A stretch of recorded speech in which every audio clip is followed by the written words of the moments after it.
Hey guys, panibagong update dito po sa post ni Auntie Selena sa showbiz industry. Ito na parang si Mother Lily lang din ito.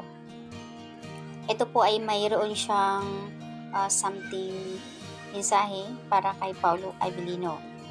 Kasi nga, never naman talaga sila umamin or nagiging sila ni Janine na kahit sa mga previous pa niyang sinasabing girlfriend.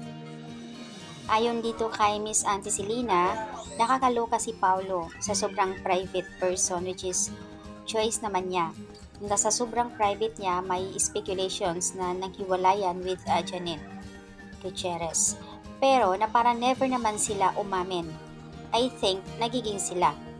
Hindi nga napabalita na hiwalay na pala sila noong long-term foreigner girlfriend.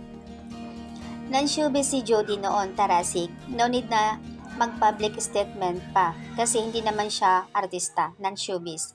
At si Janine naman, wala naman inamin na nagiging sila or kahit nanliligaw man lang. Mga fans lang talaga ang nagiging assuming.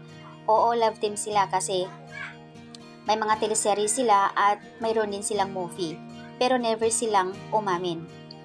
Parang same lang din yan sa Kim Pao. Kung ano yung nakikita ng sweetness at ganun din daw doon sa Paunin. Pang promo para sa kanilang series. Mukhang maulit yata ang sagot ni Paulo 8 years ago about na hindi pag-aamin kay Casey. Na parang wala naman inaming nagiging kami o break agad ayon kay Paulo. Hindi naman siguro nagbe-break, magkaibigan lang kami. So ayan yung mga sagot niya sa reporter during the interview about Casey Concepcion. Madami siyang napabalitang girlfriend pero nakapagtataka lang na walang pag-aamin itong si Paulo. At least, kay LG Reyes napabalita na nagiging talagang sila kasi nga may nakitang bata. Kumbaga, proven talaga dahil may anak sila. Pero sa ibang mga girls daw, walang pag-aamin. Agad, break agad. Katulad ni Judy and Casey, Janine, walang pag-aamin pero napunta sa breakup. So, ayan po yung update dito sa post ni Selena sa Twitter na nabigyan ng atensyon at nagbigay komento ang mga netizens dito sa post.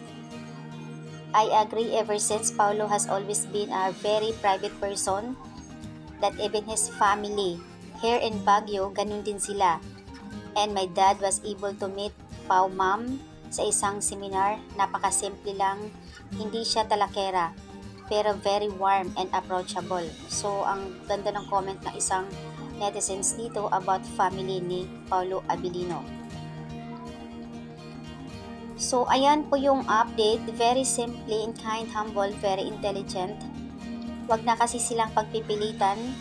Mga reporter and mga ibang fans lang ng medyo masyadong toxic kay Paulo Abilino. Pero sa madaling salita, marami siyang girl na hindi inamin nagiging sila at as usual, sabi nga nila, what you see is what you get. Walang pag-aamin.